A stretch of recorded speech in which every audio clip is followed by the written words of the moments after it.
అందరికీ నమస్కారం. Welcome to triple R teachers. Telugu వ్యాకరణంలో భాగంగా పాఠశాల విద్యార్థులకు, కళాశాల విద్యార్థులకు మరియు వివిధ పోటీ పరీక్షలలో పాల్గొనే అభ్యర్థులకు తెలుగు వ్యాకరణంలో లేఖలు రాసే విధానం మరియు లేఖల్లో రకాలు వంటి అంశాలపై వివిధ ప్రశ్నలు నిరంతరం అడుగుతూ ఉంటారు. దానికి సంబంధించి ఈరోజు మనం లేఖ రచనలో మెలకువలు మరియు ఒక నమూనా లేఖ, తల్లిదండ్రులకు లేఖ రాసే విధానం ఒకటి ప్రాక్టీస్ చేద్దాం. ముందుగా లేఖ రచన యొక్క మెలకువలను ఒకసారి చూసినట్లయితే, మనం ఉత్తరం రాసేటప్పుడు లేఖలో పై భాగాన కుడివైపు మనం ఎక్కడి నుండి రాస్తున్నామో ఆ ఊరి పేరు, తేదీ రాయవలసి ఉంటుంది. అంటే ముందు ఇటు సైడు కుడివైపున ఊరి పేరు, తేదీ, ఫుల్ స్టాప్ రాయవలసి ఉంటుంది. ఇది మొట్టమొదట మనం ఏ లేఖకైనా సరే పాటించవలసిన మొదటి నియమం. ఆ ఊరి పేరు తర్వాత కామా ఉంచి, తేదీ తర్వాత విరామ చిహ్నం అంటే ఫుల్ స్టాప్ మనం ఉంచడం జరుగుతుంది. ఇది లేఖ రచనలో పాటించవలసినటువంటి మొదటి నియమం. కుడివైపు పై భాగాన మనం రాస్తున్న ఊరి పేరు, మరియు ఆ రోజు యొక్క తేదీ, ఫుల్ స్టాప్ ఈ విధంగా రాయాల్సి ఉంటుంది. ఆ తర్వాత ఎడమవైపున మనం ఎవరికి రాస్తున్నామో వారికి సంబంధించినటువంటి సంబోధన వాక్యాలతో ప్రారంభించాల్సి ఉంటుంది. ఉదాహరణకు మాన్యశ్రీ, గౌరవనీయులైన, పూజ్యులైన, ప్రియమైన, ఆర్య వంటి పదాలు. అంటే ఉదాహరణకు పెద్దలకు రాస్తే మాన్యశ్రీ ఈ విధంగా, గౌరవనీయులైన వంటివి, మరియు తల్లిదండ్రులకు మరియు తాతయ్యలకు ఇలాంటి మన కుటుంబ సభ్యుల్లో పెద్దవారైన వారికి రాసేటప్పుడు పూజ్యులైన అనే పదాలను ఉపయోగిస్తూ, స్నేహితులకు లేదా చెల్లికి, అన్నకు ఇలాంటి వారికి రాసేటప్పుడు ప్రియమైన అనే పదాలు ఉపయోగిస్తూ ఉంటాం. ఈ విధంగా మనము ఎప్పుడైతే లేఖకు కుడివైపున పై భాగాన తేదీ మరియు ఊరు పేరు రాసిన తర్వాత ఇటువైపు మనం ఎడమవైపున ఆ సంబోధన వాక్యాలతో లేఖను ప్రారంభించాల్సి ఉంటుంది. తర్వాత ప్రధాన విషయం, మూడవ అంశం ప్రధాన విషయంను స్పష్టంగా అంశాల వారీగా, పారాగ్రాఫ్ల వారీగా విభజించి వివరంగా రాయాల్సి ఉంటుంది.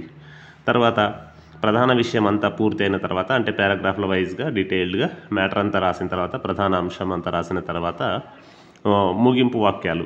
అంటే ఉదాహరణకు మనం మన మిత్రులకు కానీ బంధువులకు కానీ రాసేటప్పుడు ప్రత్యుత్తరం రాయగలవు అని రాస్తాం, లేదా అధికారులకు, పెద్దలకు రాసేటప్పుడు కృతజ్ఞతలు వంటి పదాలు వాడవలసి ఉంటుంది ముగింపు దగ్గర.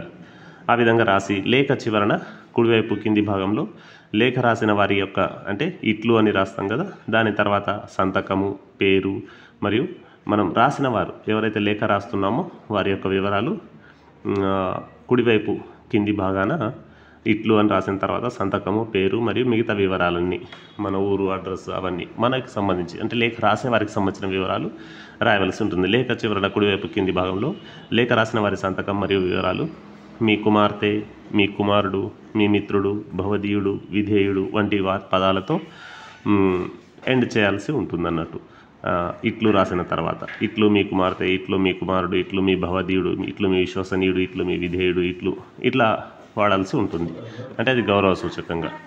దాని తర్వాత ఉత్తరం ముగిసిన తర్వాత ఎడమవైపు చివరన పూర్తి చిరునామా, అంటే మనం ఎవరికైతే లేఖ రాస్తున్నామో వారి యొక్క పూర్తి చిరునామా ఎడమవైపు చివరి భాగంలో రాయాల్సి ఉంటుంది.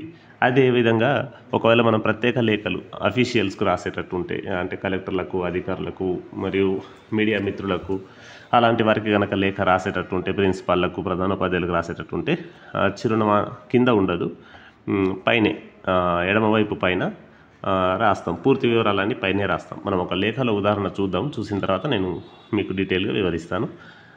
అయితే ఇది లేఖ రాసే యొక్క మెలకువలు లేదా ప్రధాన అంశాలు, దాంట్లో పాటించాల్సిన నియమాలు. సాధారణంగా లేఖలు 4 రకాలుగా ఉంటాయి. వ్యక్తిగత లేఖలు అంటే బంధువులకు, మిత్రులకు అలా రాసేటివి, వ్యవహారిక లేఖలు అఫీషియల్స్కు రాసేటివి, సాంఘిక లేఖలు అంటే పత్రికలకు, సమాజానికి తెలియజేసే విధంగా రాసే లేఖలు, వ్యాపార సంబంధమైన లేఖలు. ఈ విధంగా లేఖలు ప్రధానంగా ఉంటాయి. దీంతో పాటుగా ఒకవేళ తల్లిదండ్రులకు రాసే లేఖ అయితే మోడల్గా ఒకటి ఇక్కడ రాయడం జరిగింది, ఒకసారి చూడండి. తల్లిదండ్రులకు రాసేటట్లయితే ముందుగా మనం రాస్తున్న అడ్రస్, తేదీ, అంటే నువ్వు హైదరాబాద్ నుంచి రాస్తున్నట్లయితే హైదరాబాద్ మరియు దానికి సంబంధించినటువంటి తేదీ, ఏ తేదీనైతే రాస్తున్నామో అది, ఫుల్ స్టాప్. పూజ్యులైన అమ్మా నాన్నలకు నమస్కారాలు, ఇది గౌరవనీయ వాక్యంగా మనం భావించవలసి ఉంటుంది. దాని తర్వాత నేను ఇక్కడ క్షేమంగా ఉన్నాను, మీరు కూడా క్షేమంగా ఉంటారని భావిస్తున్నాను. నేను ఇక్కడ బాగా చదువుతున్నాను, సిలబస్ కూడా పూర్తి అయినది. ఇటీవలే మా కళాశాల నుండి విజ్ఞాన మరియు విహారయాత్రల కోసం హైదరాబాద్లో ఉన్న వివిధ ప్రదేశాలను సందర్శించాము. ముఖ్యంగా నగరంలో ఉన్న Salar Jung museum, Birla planetarium, zoo park, Charminar, Hussain Sagar, Golconda కోట చూసి సంబరపడ్డాం. పూర్తి వివరాలు సెలవులో ఇంటికి వచ్చినప్పుడు తెలుపుతాను. తాతయ్య నాన్నమ్మకు నా నమస్సులు. అంటే ఈ విధంగా ప్రధాన విషయాన్ని పారాగ్రాఫ్ల వైజ్గా డివైడ్ చేస్తూ అంశాల వారీగా విభజిస్తూ వివరించాల్సి ఉంటుంది. ఇలా వివరించిన తర్వాత చిట్ట చివరిగా ఇట్లు మీ కుమారుడు మరియు ఇంకా కాలేజీ అడ్రస్ అవన్నీ, సంతకము, పేరు, కాలేజీ వివరాలు ఇవన్నీ.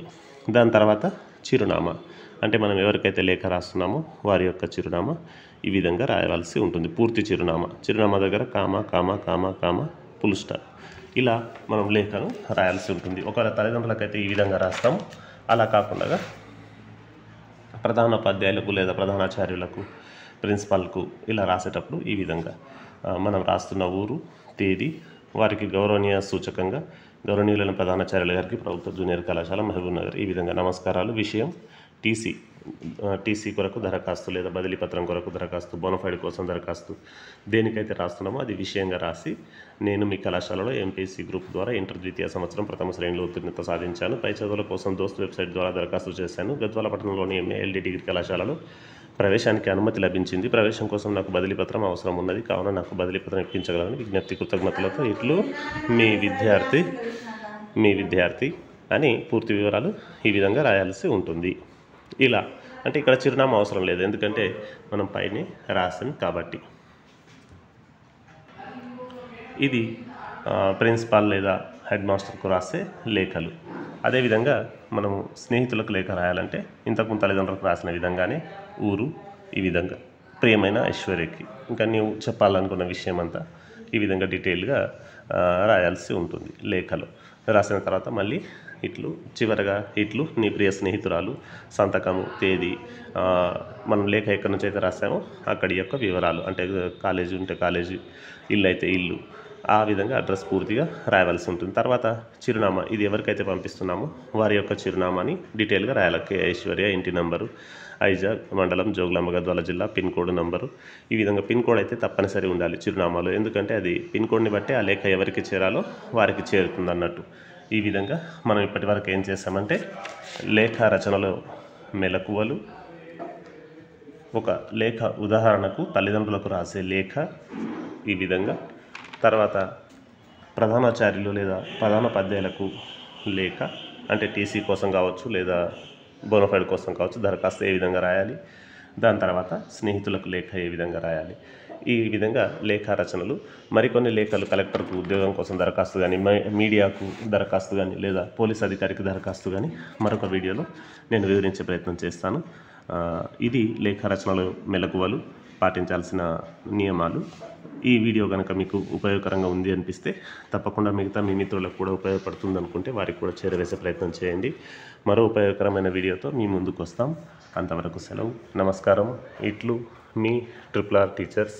మా ఉద్దేశం అంతా అందరూ చదవాలి, అందరూ ఎదగాలి, అందులో మనము ఉండాలి. ధన్యవాదాలతో మీ RRR teachers. Thank you so much.